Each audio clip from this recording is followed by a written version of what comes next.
Ah, veo que hay más gente, veo que ahí hay más gente. Bueno, la neta no los veo, los escucho. Como verán, tengo el bastón. Y hoy les vamos a hablar de algo bien chido. Les vamos a hablar de inclusión. ¿Han escuchado hablar de esta palabra, inclusión? Sí, ok. ¿Qué creen que quiera decir? Incluir, integrar, se oye muy bonito. ¿Como el pan integral o integrar cómo? Espero que no sea como el pan integral porque sabe bien feo. Ok, ¿a qué nos referimos con inclusión? Con inclusión nos referimos a una manera, antes que nada, una manera de pensar, una manera de ver el mundo en la que todos somos diversos, ¿no? Todos tenemos diferente color de cabello, todos vivimos en un cuerpo distinto. No hay un cuerpo, bueno, salvo el de los gemelos, pero aún así su cuerpo es distinto.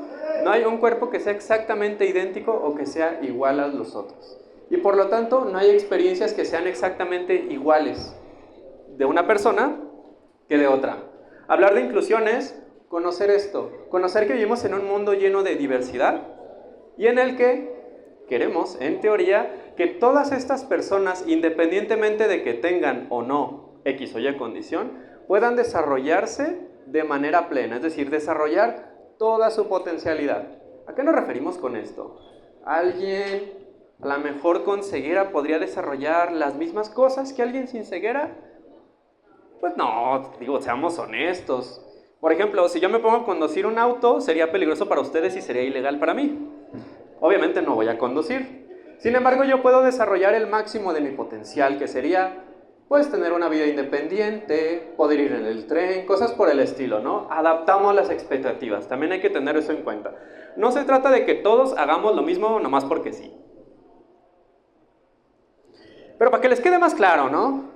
Inclusión, cuando hablamos de inclusión es como, pues te incluyo, ¿no? Te incluyo en un plan, estás contemplado, estás tomado en cuenta. Bueno, eso no es tal cual inclusión, eso es como, pues te incluyo porque sí. Que es lo que muchas veces ocurre en las escuelas, o en los centros, o en los trabajos, así como, pues invítalo, ¿no? Para no vernos mal. Pero realmente, inclusión, esta es la diferencia. Una cosa es que te inviten a la fiesta, que te digan, órale, vamos acá a la fiesta, vamos a echarnos unas cervezas, qué sé yo. Y otra cosa es que te inviten a bailar, es decir, que formes realmente parte de ese evento. Por ejemplo, en una escuela, hablaremos de inclusión cuando el niño, la niña, el adulto, el adolescente está en el entorno escolar aprendiendo, conviviendo con sus compañeros, formando parte en un entorno laboral que la persona convive con sus compañeros, forma parte de los eventos. A eso nos referimos, no simplemente a la que lo tengamos ahí por cubrir una cuota. Y esta es una diferencia bastante importante. Ok, se movió un poco, pero bueno. Ok, ¿de qué hablamos cuando hablamos de inclusión? Primero que nada, no es un favor, no nos están haciendo un favor incluyéndonos, porque en primera, pues ya estamos aquí, ¿no? No es un favor, es un derecho. Es un derecho que está protegido por un montón de leyes, como la Declaración de Salamanca. En el caso de las personas que están dentro del espectro, la ley de autismo, tenemos una ley de autismo en México, varias leyes que protegen contra la no discriminación, por ejemplo. Es un derecho, está en las leyes, se puede exigir, tanto para ustedes como para sus hijos, sus sobrinos, quien sea, ¿no?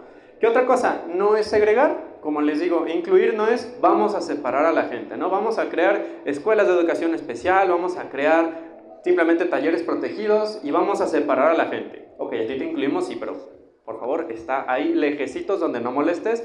No nos referimos a segregar, nos referimos actualmente con inclusión a un enfoque en la comunidad y ahorita hablaremos de a qué nos referimos con esto, ¿no? Sí es un entorno. Para que hablemos de inclusión tenemos que hablar de un entorno, un ambiente. Un entorno inclusivo es un entorno que nos incluye a todos o por lo menos a la mayor cantidad de gente con la mayor cantidad de diversidades posibles. Y la verdad es que sí, es un reto muy grande. Es un reto muy grande, imagínense por ejemplo ser un maestro y tener a 30 niños diferentes cada uno, ser el dueño de un establecimiento y tener a 80 empleados cada uno con sus diferencias. Ahora sumemos las diferencias como alguna discapacidad y ahí ya no se oye tan divertido, ¿no? Es un trabajo que la verdad no es nada fácil.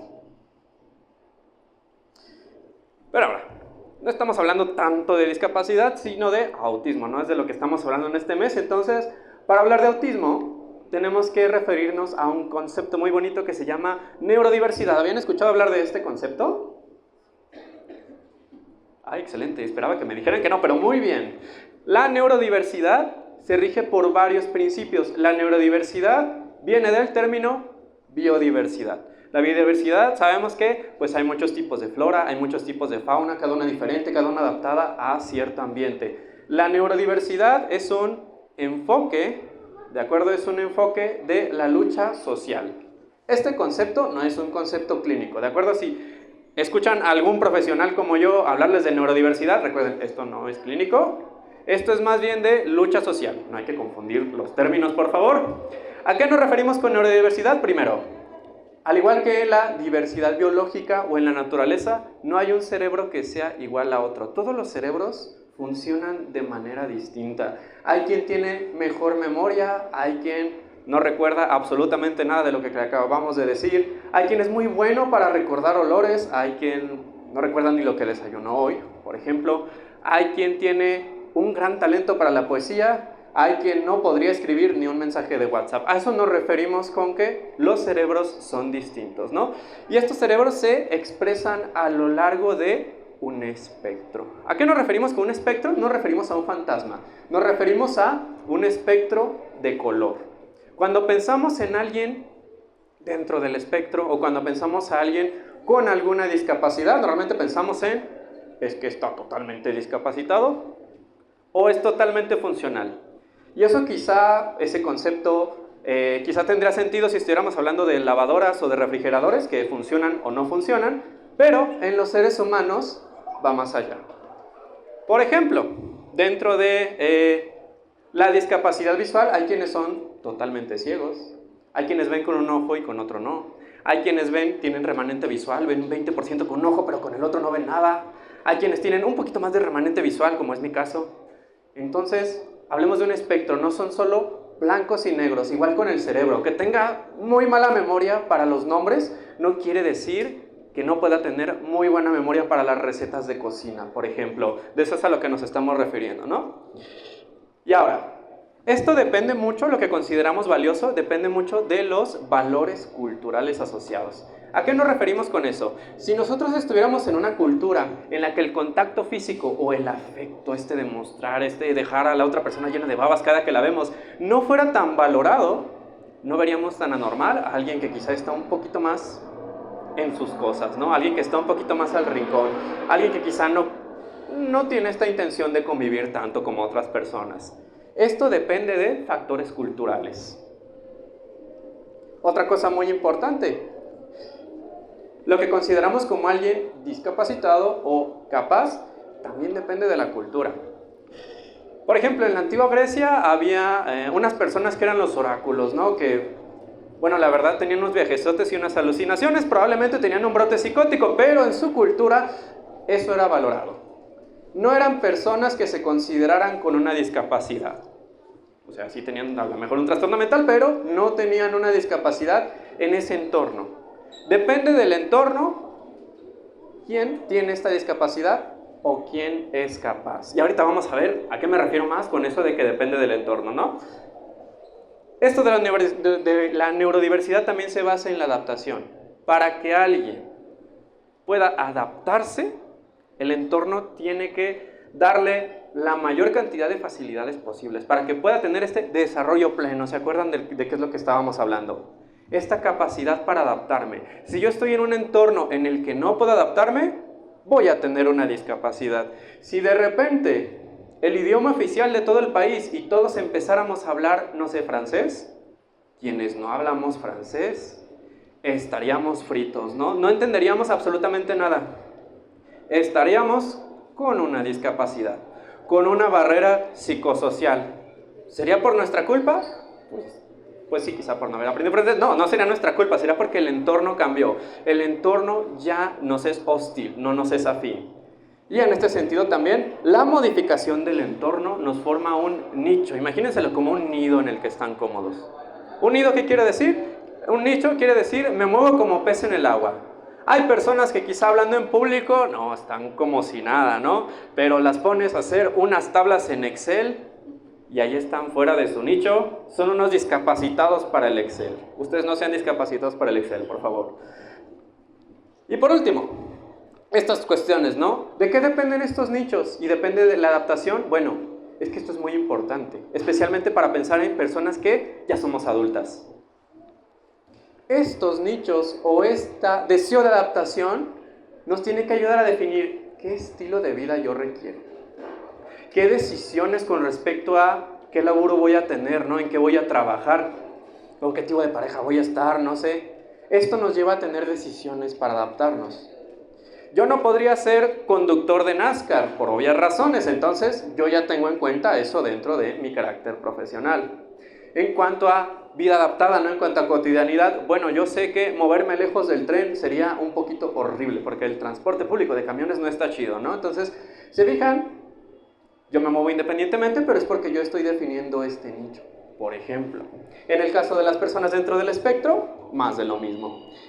Esto, ¿no? El éxito de la vida se basa en la capacidad de adaptarnos. ¿Por qué? Porque así nos podemos desarrollar adecuadamente. Ahora, hay dos conceptos que luego decimos como si fueran lo mismo, pero no lo son. Neurodiversidad y neurodivergencia no son lo mismo. La neurodiversidad es la suma de los neurotípicos o neurotipicidad y los neurodivergentes o la neurodivergencia. Neurodiversos somos todos, porque ningún cerebro es igual, ¿de acuerdo? Hay quienes son más neurodiversos que otros y esos serían los que están aquí en la neurodivergencia. Los que se van un poquito más de la norma. A lo mejor los que sus funciones ejecutivas, es decir, su memoria, su capacidad para planear, se les dificultan mucho más que a otros, ok, están como que más por acá. Los que están un poquito más adaptados con respecto a lo que se espera socialmente de ellos, estarían aquí. En mi caso, yo, al igual que muchos de los niños dentro del espectro y los adultos, me encuentro aquí. Aparte de baja visión, yo tengo un diagnóstico de autismo grado 1, lo que antes se conocía como Asperger, entonces yo estoy entre aquí y aquí. Pero como les dije, es un espectro, depende mucho. Vamos con la siguiente. Ahora, pero, oigan, ¿a poco sí somos iguales? Porque luego uno va en la calle y escucha cada cosa. Esta es mi favorita. Oye, yo conozco un chamán curandero que te puede quitar eso. O yo conozco una terapia alternativa con rocas o algo así que te lo puede quitar. No, por favor, no digan eso, no están ayudando. O, oye, mira, ¿a poco tú puedes hacer esto? ¿Cómo le haces para...? A veces son preguntas curiosas, pero realmente, ¿esto qué denota? Pues que saben que no somos iguales a ustedes. Y digo, pues sí, nadie es igual a otra persona, pero ¿somos iguales o no cuando hablamos de diversidad? La verdad es que no somos iguales, pero merecemos el mismo trato digno, ¿no? Eso es a lo que nos referimos. ¿Dónde está la discapacidad entonces? Dijimos que en el entorno, pero es que si se acuerdan también dijimos que yo no puedo ser conductor de NASCAR, entonces está en la persona. Bueno, no está ni en una ni en otra, es una combinación de las dos. La discapacidad forma parte de nosotros, sí, de la persona, porque a veces tenemos algunos déficits, a veces tenemos algunas cosas que nos faltan con respecto a lo que se esperaría socialmente de nosotros, y también en gran medida es el entorno. Por ejemplo, si yo sé leer perfectamente, pero el texto de un menú está a tamaño hormiga, obviamente yo no voy a poder hacer eso, ¿no? En el caso de alguien con un autismo de una gravedad mayor, de un grado 3, ok, esa persona es no hablante, pero se puede comunicar con un comunicador, no con una tablet, por ejemplo, que es su voz. Ok, imagínense que le dicen, pues dame esa tablet para que no juegues. Lo acaban de dejar sin voz. Él se puede comunicar, pero el entorno dijo, Nel, es que no te comunicas como yo espero, con tu boquita, pues entonces, se dejan, si no está una, con una basta. Estamos hablando de dos factores. Ahora, como les decía, cuando hablamos de espectro del autismo, no nos referimos a esto de está grave o está perfectamente, ya puede declarar impuestos. No, hablamos de esto. Lo que les estaban comentando ahorita de la integración sensorial, de todos estos aspectos sensoriales. Hay personas dentro del espectro que nos molestan un montón los ruidos. Hay personas dentro del espectro que pueden tener la bocinota acá con los corridos alterados a todo volumen y créanme, no van a estar como si nada, lo están disfrutando. En mi caso que soy terapeuta, hay niños que por ejemplo pueden estar dando vueltas y vueltas y vueltas en un juego y no se marean, yo ya me habría vomitado 3 veces. Depende de cada cosa. Hay a quienes nos gusta más socializar, hay quienes no. Eso depende. ¿De acuerdo? Depende de muchos aspectos. En este sentido, vamos a hablar un poquito de estadísticas también. ¿Sabían que en la última encuesta del INEGI, bueno, la última la están haciendo ahorita, pero en la anterior, el 7.2% de la población mexicana de más de 5 años cuenta con alguna discapacidad? ¿Se han puesto a pensar cuánto es el 7.2%? Es más, e incluso de 5 años para abajo, pues no los contamos. Imagínense cuántas personas con alguna discapacidad somos. ¿7.2 es minoría? Sí.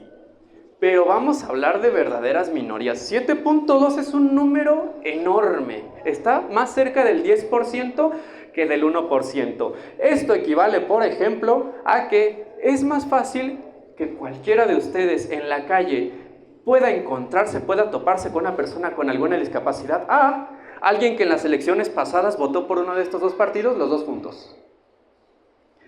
Así que estamos hablando de una estadística incluso políticamente significativa. Estamos hablando de que somos una minoría, sí, pero somos una minoría importante, con injerencia en este sentido, ¿no? Ahora, algo que se escucha mucho cuando hablamos de discapacidad es como, ay, pero es que sería muy complicado adaptarnos, ¿no? ¿Cómo te vas a adaptar a ellos? Que ellos se adapten al entorno, ¿no? Créanme que las cosas de inclusión, las cosas que realizamos en pos de la inclusión, nosotros les llamamos diseño universal. ¿Por qué lo llamamos diseño universal? Porque lo hacemos con la idea de que todos, o al menos la mayoría del mundo, pueda participar de ello. Este maravilloso invento llamado teléfono, ¿saben en realidad por qué se creó? Bueno, pues era un aparato para la sordera.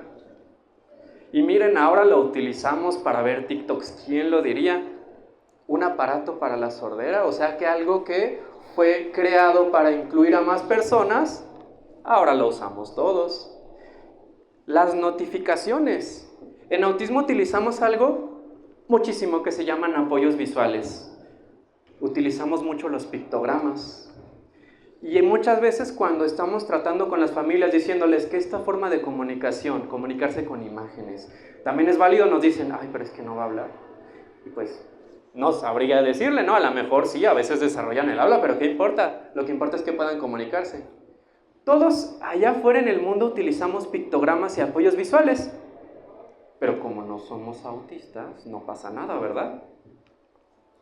Todos estos son apoyos visuales y pictogramas.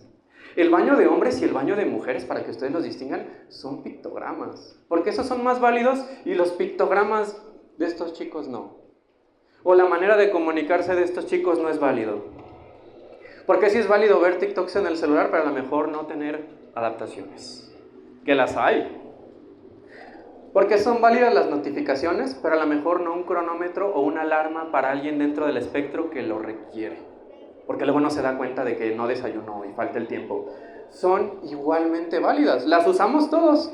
Pero claro, como no nos desviamos de la norma, pues está bien, ¿no? Los elevadores que están diseñados para las personas con movilidad reducida, ¿quién los usa? Exacto, todos menos las personas con movilidad reducida, nos los dejan todos descompuestos. ¿Nos benefician a todos? Sí, y se nos descomponen a todos. Estas maravillosas cositas que están por allá, que se llaman paneles podotáctiles, hagan de cuenta que nosotros las personas con discapacidad visual somos como trenecitos. Entonces esos son nuestros rieles y pues por ahí vamos para no irnos chocando con ustedes. ¿Y qué creen? Que a ustedes también los benefician porque ustedes pueden ir bien a gusto viendo el teléfono mientras van encima de esos para no chocarse con la gente. Creo que también les benefician, ¿no? Un vagón de tren, ¿ven todos esos tubos raros? También son para personas con movilidad reducida que no pueden sentarse. O para personas adultas mayores que de aquí a que se levantan, pues ya se les fue la estación, ¿no? Para que estén recargados. Y ustedes también los utilizan. Todos utilizamos estos. Las personas de talla pequeña, ¿no? También por eso están tan bajitos, las personas con silla de ruedas. Si realmente queremos subir a la inclusión, lo estamos haciendo mal porque ahí está. La cuestión es que no somos conscientes de que ahí está, no la vemos y no le damos importancia. Pero si nos quitaran todo esto, créanme, no solo sufriríamos nosotros, porque nosotros ya estamos acostumbrados a llevarla difícil. Quienes sufrirían más serían las personas que no tienen ninguna discapacidad diagnosticada. En este sentido, dentro del espectro del autismo, ¿qué es lo importante? Bueno, todas estas cosas. Por ejemplo, asumir competencia. Que un niño, que un joven no pueda comunicarse de manera vocal, no quiere decir que no pueda comunicarse. Existe lengua de señas, existe la comunicación con ayuda de imágenes, existe incluso señas adaptadas. Hay quienes se comunican únicamente de forma escrita. Hay quienes se comunican llevándote de un lado a otro, ¿no? Para pedirte qué es lo que quieren. Todas las formas de comunicación son válidas y eso es muy importante tenerlo en cuenta. ¿Qué otra cosa? Respetar la autonomía. El que algunos requiramos más o menos apoyo no quiere decir que no podamos llegar a ser personas, aunque sea un poquito autónomas. Respetar nuestra autonomía, respetar nuestra autodeterminación. Acuérdense, la idea de la inclusión no es que ustedes nos estén cuidando. La idea de la inclusión es que podamos desarrollar todas y todos el potencial que tenemos, hasta donde podamos llegar. Validar las experiencias. ¿En qué sentido? Es muy diferente decir, pues mira, vamos a ir al Walmart. Vamos, por ejemplo, a un Walmart, a un centro comercial promedio. Tiene luces de neón como si fuera discoteca, lo cual es incómodo. Tiene un montón de ruido, tiene pasillos pequeños, se acumula mucha gente. Validar la experiencia quiere decir, ok, sé que hay personas para lo que esto sería difícil. A lo mejor un área con algo reducido, a lo mejor, no sé, que sean válidos que utilicen canceladores de ruido si así lo requieren, lentes oscuros. Pero cuando se invalidan este tipo de experiencias que distan de la norma, es un problema. Imagínense ver que nada más a ti te molestan los ruidos y el resto, pues no. Vas a pensar, no, pues me los tengo que aguantar, ¿no? Que es lo que comúnmente ocurre ya en personas más adultas o adolescentes. Otra cosa que es rechazar la normalidad, no porque la normalidad esté mal, sino porque la normalidad no existe. Si nos vamos a las estadísticas del INEGI, vamos a ver que el mexicano promedio mide tal altura, tiene tal tez de piel, tiene tal trabajo, tiene tal sueldo. Ese mexicano no existe, esa mexicana. Ese mexicano, esa mexicana es una estadística, que si la buscamos aquí todos reprobamos, porque todos nos alejamos de ella, aunque sea un poquito. Reformular expectativas, lo que les decía, yo no puedo ser conductor de NASCAR, pero a lo mejor sí puedo hacer otras cosas. Hace poco, en Estados Unidos, el encargado de salud, ¿no? El equivalente al secretario de salud de allá, estaba desgarrándose las vestiduras porque él decía que los pequeñitos, el autismo se los estaba robando, se los estaba quitando de las manos, nunca iban a poder declarar impuestos, nunca iban a poder redactar un poema, pobrecito, ¿no? ¿Quién de aquí es bueno redactando poemas? Porque yo apesto. Excelente, ya ven, yo soy discapacitado redactando poemas, pero aquí el caballero no. ¿Quién de aquí declara sus impuestos? Porque muchos vivían en la informalidad, ¿no? Entonces, excelente, tenemos declaración de impuestos, pero ¿se ven que nos estamos fijando en tonterías? Nos estamos fijando en cosas que quizá muchos no hagamos. ¿Ok? ¿Por qué dijo hacer un poema? ¿Qué le pasa? Conducir un auto muchos no conducimos, no sé, eso no nos hace más o menos válidos. ¿De acuerdo? Reformular expectativas es muy importante. Acuérdense, el máximo potencial y el máximo potencial de una persona para una cosa es diferente al máximo potencial de otra persona para exactamente la misma cosa. Promover la autodefensa. Bueno, pues que las personas dentro del espectro puedan hacer válidos sus derechos, porque recuerden que tienen derechos. Que puedan hacer válido su derecho a la no discriminación, a la inclusión, a la convivencia, todas esas cosas, ¿no? Fomentar la autoidentidad personal. Yo, por ejemplo, puedo decir que soy mexicano, o que soy hondureño, o que qué sé yo, ¿no? Ahorita desde hace años hay un debate entre si las personas dentro del espectro deberíamos decir si tenemos o somos. Y muchos están de acuerdo en que, pues es algo que no me puedo despegar, ¿no? Es algo que como no es una enfermedad y es parte de mi cerebro, no tiene cura. Entonces no es algo de lo que me pueda separar, no me puedo desautistear, así lo quisiera. Entonces, sí, es parte de la identidad, ayuda a formar parte de la personalidad, ayuda a formar parte de muchas cosas. Entonces fomentar esta identidad positiva, que sí tiene sus asegúnes, pero también tiene sus aspectos positivos, como en todo el mundo. Y por último, honrar lo que les llevo repitiendo, todas las formas de comunicación. Todas las formas de comunicación funcionan. Hay algunas que no queremos, pues la verdad es que sí, yo no quiero que me muerdan para pedirme una galleta, por ejemplo, pero es una forma de comunicación, se puede trabajar. Ahora, pues estamos hablando muy bonito, ¿no? Pero sí es cierto, hay personas que nunca van a poder declarar impuestos, nunca van a poder hacer un poema. ¿Qué hacemos con esas personas que es más difícil que participen en esta sociedad que formamos en la que declaramos impuestos? Vamos a trabajar de lunes a viernes, quizás sábados y domingos también, convivimos, qué sé yo, vamos a elecciones. Hay personas que no van a poder formar parte de esto. Y digo, está bien. En esas personas, afortunadamente, al menos desde la ciencia conductual, tenemos una respuesta y es, bueno, si no podemos con aquello que es un plus social, sí podemos trabajar con aquellas cosas que son importantes. Estas habilidades son importantes para ustedes, son importantes para mí, son importantes para un niño, para un adulto, para todo el mundo. Realizar solicitudes, pedir cosas, pedir cuando necesito algo, decir que tengo sed, decir que algo me duele, decir que no estoy a gusto, poder irme de ahí, pedir ayuda, eso es una solicitud y todos la hacemos y es muy importante. Las esperas, tenemos que esperar a veces. Por ejemplo, tenemos que esperar a que llegue el tren. Si yo no soy capaz de esperar, voy a sufrir. Tenemos que esperar que nuestro envío de Amazon llegue porque ya se perdió el código de rastreo, ¿no? O de China.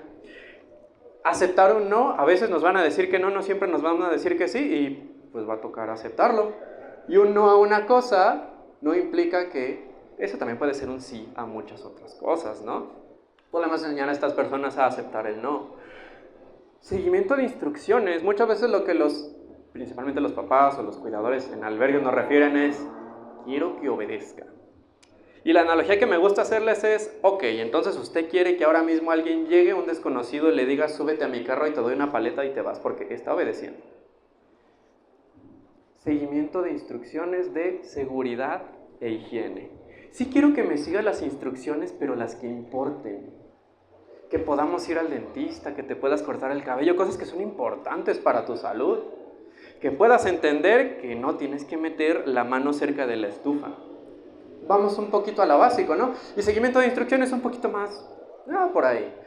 Y muy importante que muchas veces se nos olvida, que son las habilidades de ocio.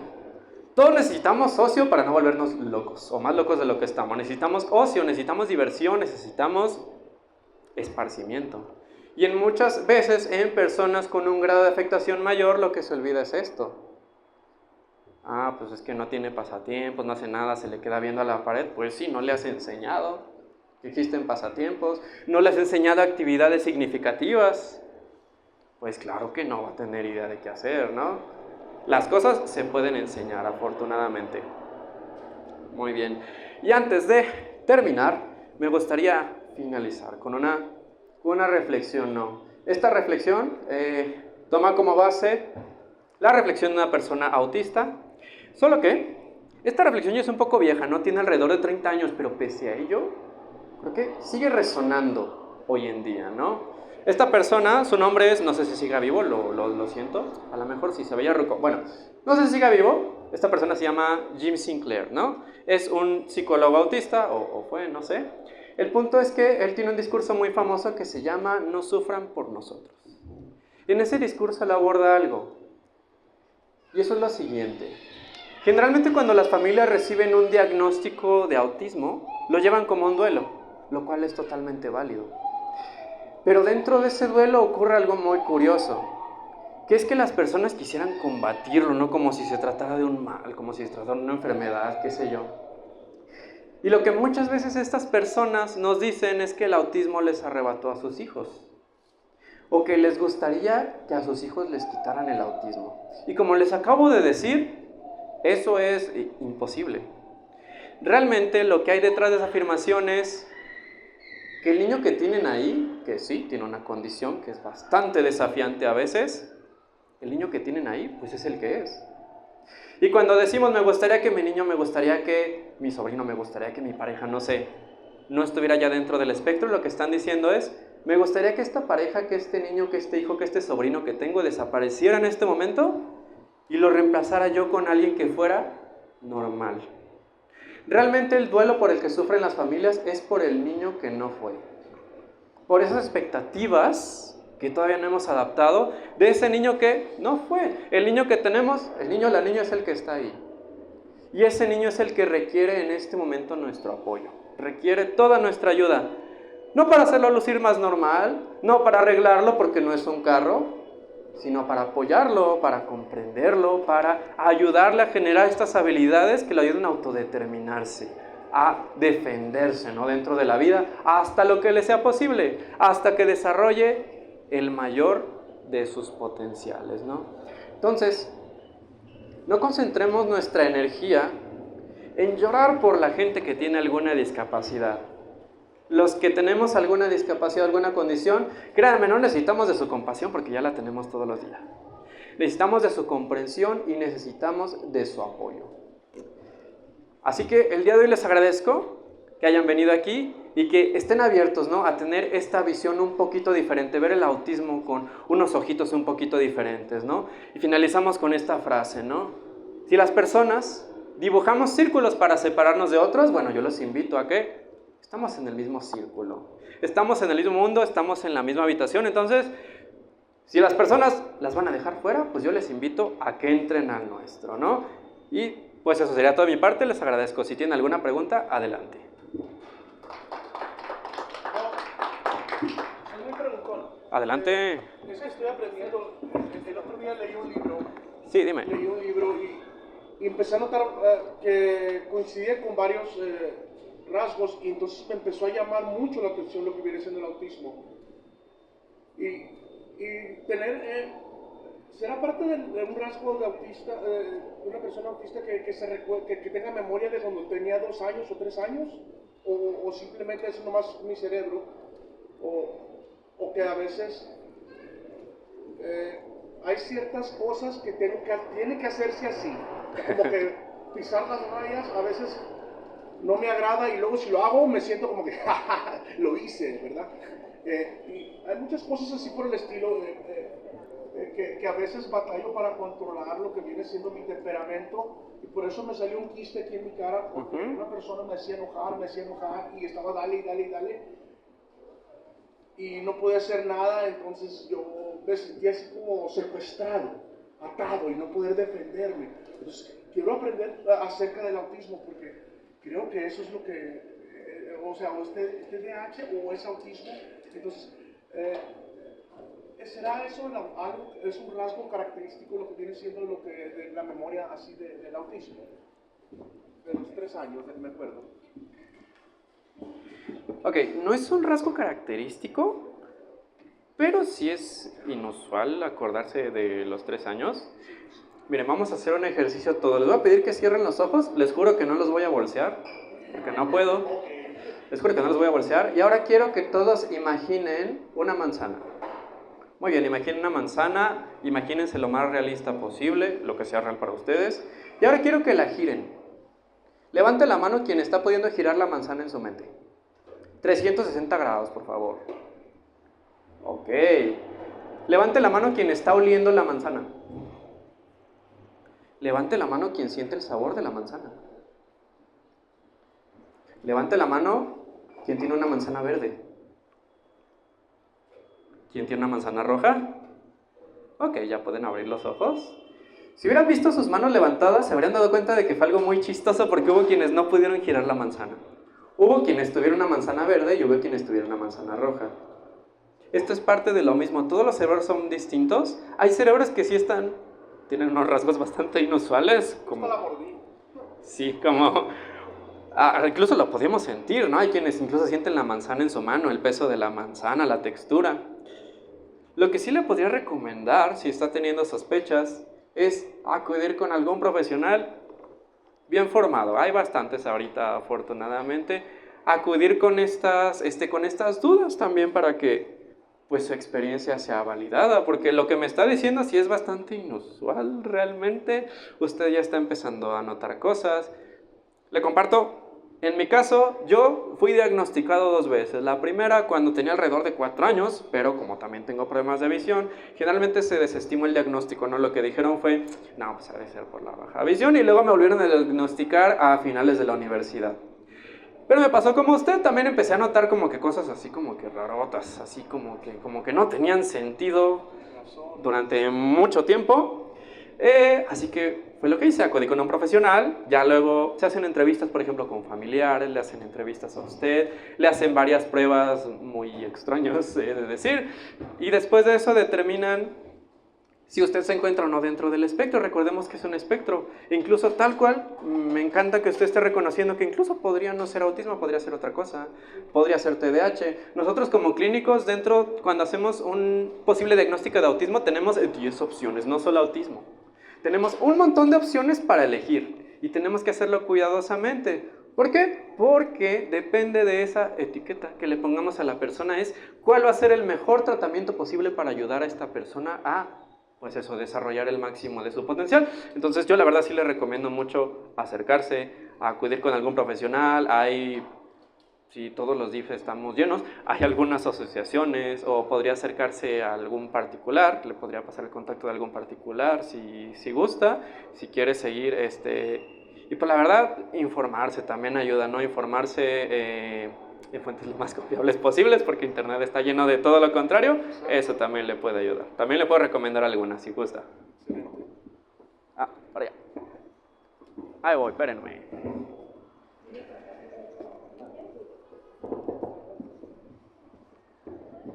Bueno, yo quisiera aportar algo para el señor. Tengo un amigo que se diagnosticó hasta los 46 años. ¿Por qué? Porque dentro de una comunidad había una señora con autismo, ¿no? Y entonces la señora y su hijo con autismo severo. La señora le dijo, es que tú eres autista. Y dice, no, pero ¿cómo? Solo soy muy tímido, ¿no? Y él recuerda que de niño le daba mucha pena hablar con su familia. Mucha pena. Él pensaba que era tímido, que era inseguro. Una serie de problemas de los que salió adelante, ¿no? De hecho es un hombre muy exitoso y a partir de eso empezó a hacer videos. De hecho, si lo quieren anotar, en YouTube está como Cus Fragoso, desde que empezó a sospechar hasta que le dieron su diagnóstico. Bueno, lo que quiero comentar es que a partir de que yo vi esos videos, yo noté en ciertas amistades y familia que también tenían ese tipo de conductas y los empecé a compartir. Es más común de lo que creemos. Una amiga me dijo, ay, yo pensé que yo solo era rara.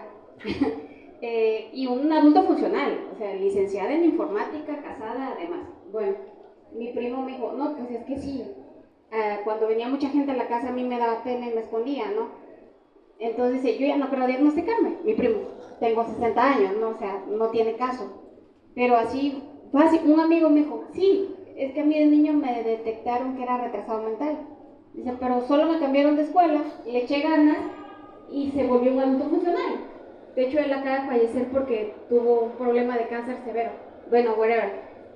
Es eso. O sea que de repente nos sentimos como incomprendidos o como que no cabemos en un lugar o que que somos completamente diferentes, ¿no? Bueno, yo no, yo lo contrario, como que creo que mis habilidades son un poco más allá y de niña me sentí como de que, pues que yo no encajo. ¿Y qué tengo que hacer?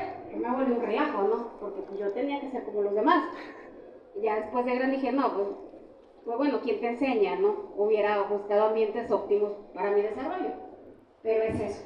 O sea, de que de ideas y frustraciones nos podemos hacer miles, ¿no? Pero no hay nada mejor que acudir con alguien que te ayude a entenderte. Eso.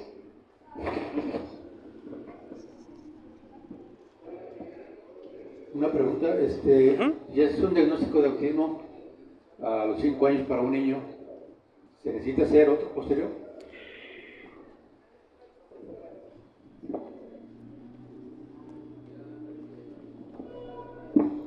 Ok, le voy a responder con la palabra favorita de todo psicólogo, depende. Y le diré por qué depende. ¿Por qué? Porque si ya le hicieron el diagnóstico lo más probable es que no cambie. Pero todavía está chiquito.